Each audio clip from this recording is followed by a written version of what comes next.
Kumusta po kayo mga ginigiliw kong tagapakinig? Muli po ay narito tayo para sa isa na namang kwento ng kababalagan. At tulad po ng dati ay hangad ko pong lagi na sana'y abutan po kayo ng pagtatanghal na ito na nasa mabuti pong kalagayan, ligtas sa anumang uri ng kapamakan at karamdaman.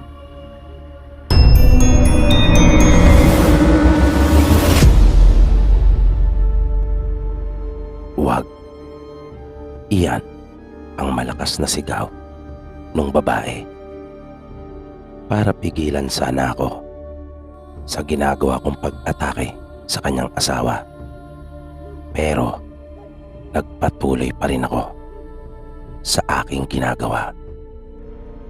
Na tila ba walang naririnig. Gayong napakalakas naman ng sigaw na iyon nung babae. Tama. Sadyang binabaliwala ko lamang ang mga pagsigaw niyang iyon. Sinadya kong magbingi-bingihan pagkat baliwala naman talaga sa akin ang mga tinig na iyon ng pag-awat dahil wala akong pakialam. Dala na rin ng matinding sama ng loob na nasa aking dibdib. Bunga ng mga naranasan kong pang-aapi. Ilang sandali pa ay walang buhay na bumagsak ang katawan ng kanyang asawa at napalitan ng nakakakilabot na pagtangis yung ginagawa niyang pag-awat na iyon. Humahagulgol ito sa pag-iyak nang kanyang lapitan ang bangkay ng asawang naliligo sa sariling dugo, habang ako naman ay dahan-dahang naglalakad papalayo na para bang walang nangyari. At nabulabog ang katahimikan ng gabi ng mga panagoy at nabalot ng matinding kilabot dahil sa karumaldumal na pagkamatay ng kanyang asawa. At nakaramdam ako ng ibayong saya habang pinagmamasdang ko ang aking mga kamay na puno ng dugo. At nararamdaman ko rin ang pagtulo noon mula sa aking bibig. Kinaumagahan nang ako ay magising, napahawak agad ako sa aking ulo pagkat parang ang bigat at hindi maganda ang aking pakiramdam. Ano na naman ang nagawa ko nang nagdaang gabi? Tanong ko sa sarili, sabay na paisip. Hindi, tama lang ang ginawa ko. Wala akong dapat na pagsisihan, sabi ko sa sarili habang sapu-sapu ko pa rin ang aking ulo. Tama lang na mangyari sa kanya yon, lalo na at hindi umiiral ng wasto ang hustisya dito sa atin, na lagi na lang palakasan at mayroong kinikilingan. Bagay lang na mangyari sa kanila yon, tulad nung hayop na nagtitinda dito sa may amin na matapos magmakaawa na pautangin ay bigla naman akong tinakasan. Mabuti sana kung madali lang kitain ng pera, at mabuti din sana kung maliit lang iyon na halaga. Nakakagigil, napakasinungaling at manloloko. Pareho lang sila ng kanyang asawa. Kaya ayon, gamit ang aking kakayahan ng aking matunton ay hindi ko rin pinatawad. Sa kalagitnaan ng gabi, habang mahimbing siyang natutulog, ay isang kagat sa leeg ang tumapo sa kanya na hindi ko talaga binitiwan hanggat may natitira pang buhay. Hanggat may nasisip-sip pa akong dugo mula sa kanyang leeg ay hindi ko talaga tinigilan. Nagkikisay siya sa kanyang higaan habang ginagawa ko iyon at dilat ang kanyang mga mata ng aking iwan. Yan ang napabagay sa kanila. Pero bakit nga ba ako nasadlak sa ganito? Ano ba ang nagtulak sa akin na gawin ang mga karumal-dumal na bagay na ito? Kailan ba nagsimula ang lahat? Natatandaan ko na. Nagsimula ang lahat nang maisipan kong patayuan na ng bahay yung nabili kong maliit na lote. Dahil nagsisiksika na kami sa bahay ng nanay ko. Dalawa kaming magkapatid at pareho na kami may pamilya. Kaya gamit ang naipon kong pera ay nagpasya na akong magpagawa ng sarili naming bahay. Ang buong akala ko ay madali lang at magiging maayos ang lahat. Hindi ko alam na ito pala ang magpapabago ng aking buhay. Ang tahimik naming buhay ng aking pamilya ay bigla palang pipihit sa ibang direksyon dahil na rin sa kasamaan ng tao. Tama nga ang sinasabi sa banal na aklat na ang mga tao sa huling panahon ay mas lalo pang magiging masama, magiging palalo at makasarili.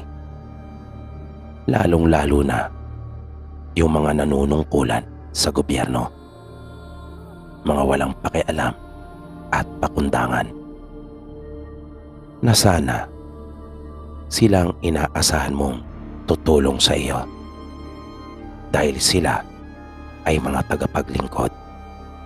Pero hindi ganon ang siyang nangyayari. Akala mo ay mga kung sino, lalo na kapag naroon sa kanilang mga opisina.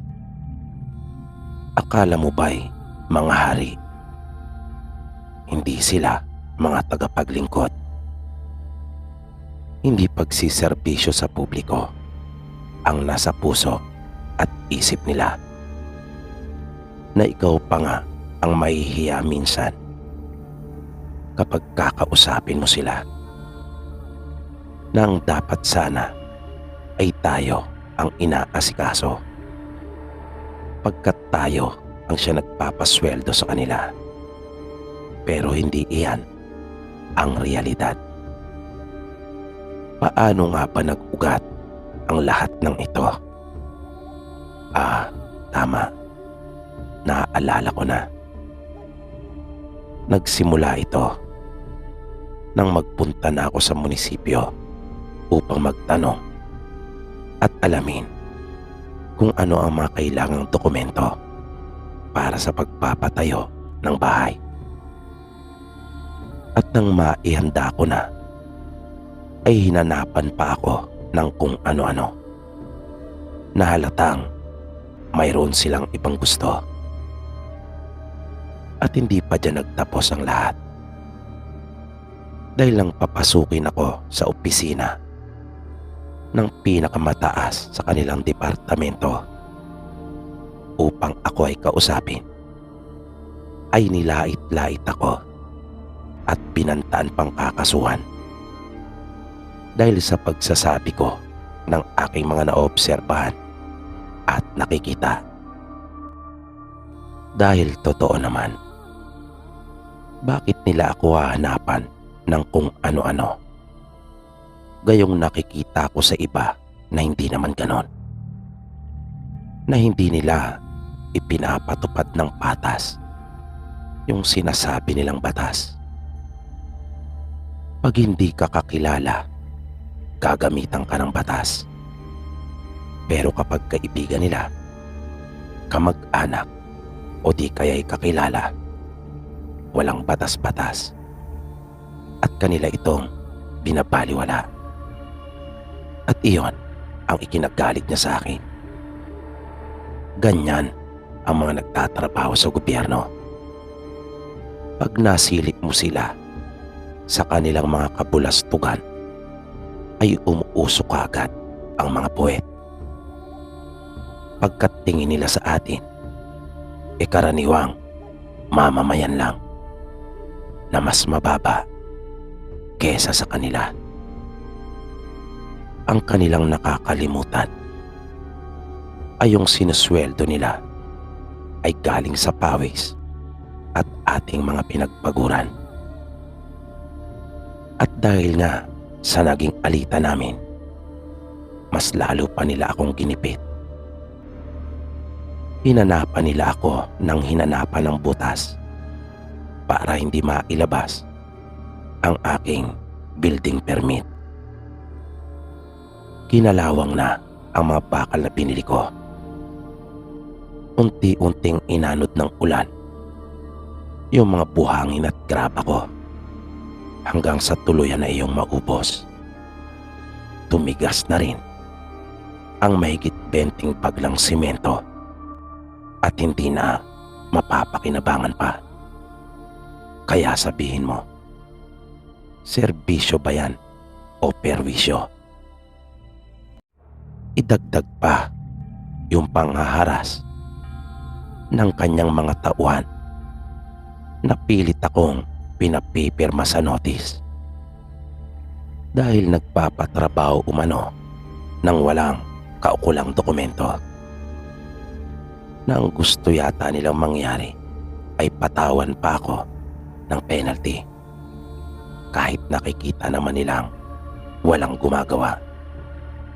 Ngayon sabihin mo, mali ba na ako na lang mismo ang gumalaw at gawin ang mga bagay-bagay sa paraang nalalaman ko?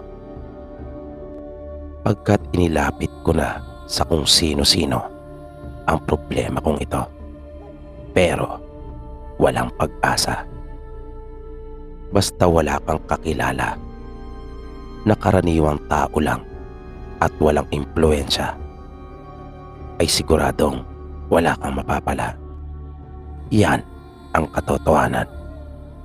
Aping-api ako. Ang nais ko lang ay mapatayuan ng maayos na tahanan ang pamilya ko. Pero anong ginawa nila? At nagsisimula pa lang ako. Hayaan niyong isalaysay ko sa inyo ang mga ginawa ko para makamit ko ang katarungan. At dahil sa mga pangyayaring iyan, ay napagpasyahan kong pagsama-samahin na lahat ng mga nanggago at nanloko sa akin.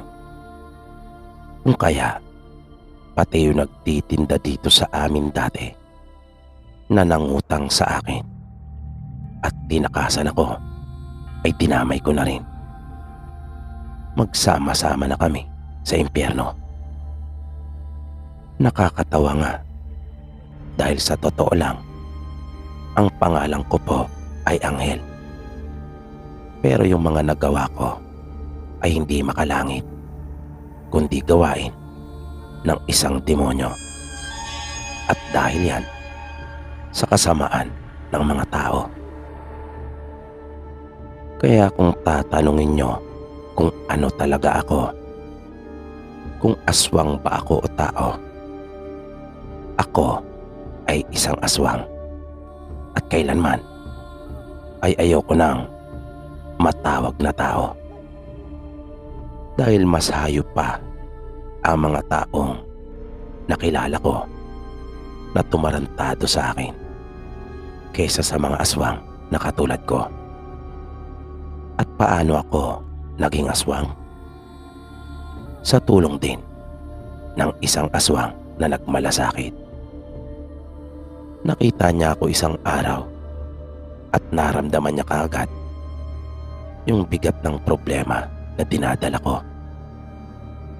Nilapitan niya ako at nakipag-usap siya sa akin.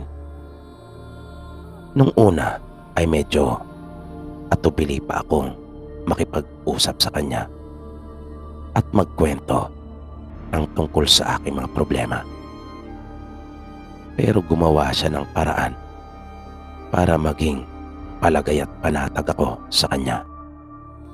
Kung kaya nung huli ay inilabas ko na rin sa kanya lahat ng nararamdaman ko.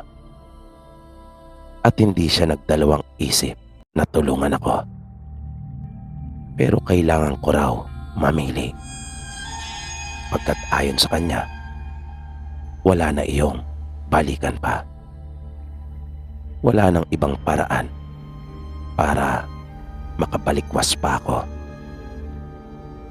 Kapag nagdesisyon akong tahakin ang landas na iyon ng kasamaan.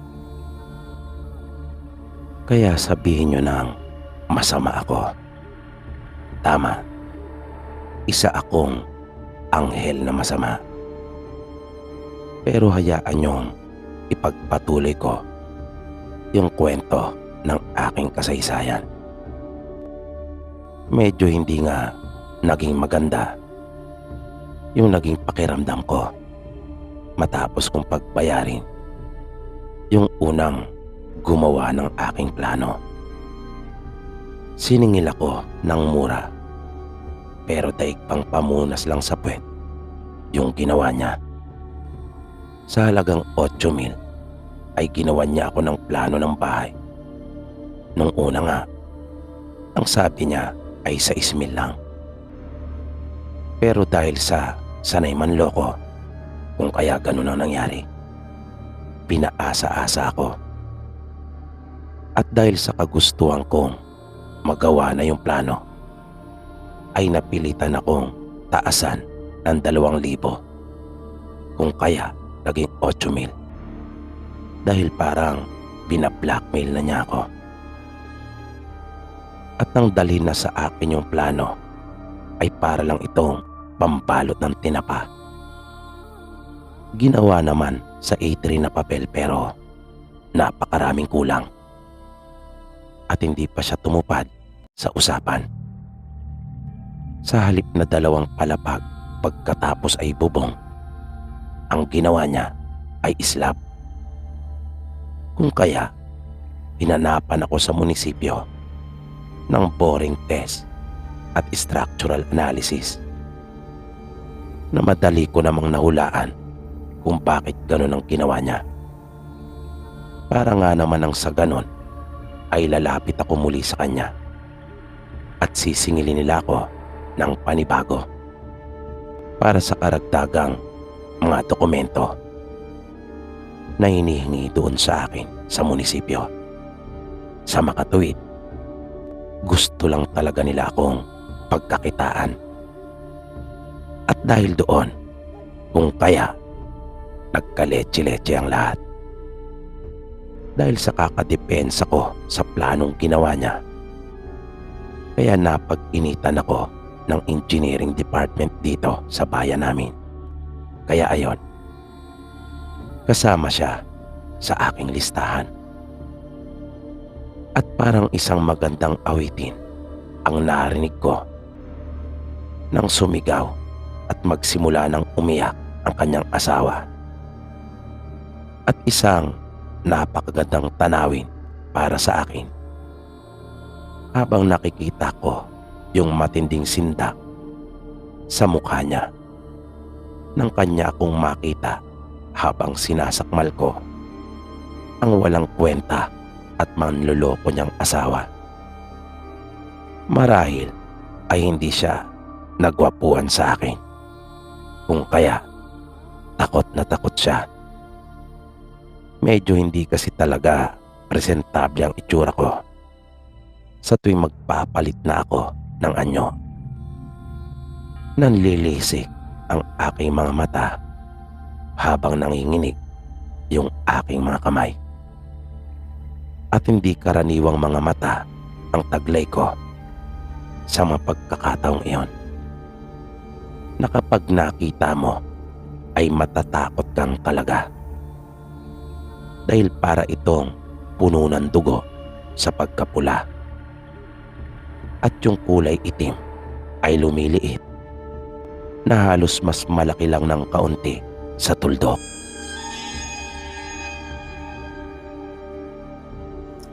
At dito po, pansamantalang nagtatapos ang ating kwento. Muli, sana po ay inyong nagustuhan. At naway patuloy niyo pang subaybayan ang karugtong ng kwento po nating ito. Dito lamang sa Mga Totoong Kwento ng Kababalagan. Maraming salamat po at hanggang sa muli.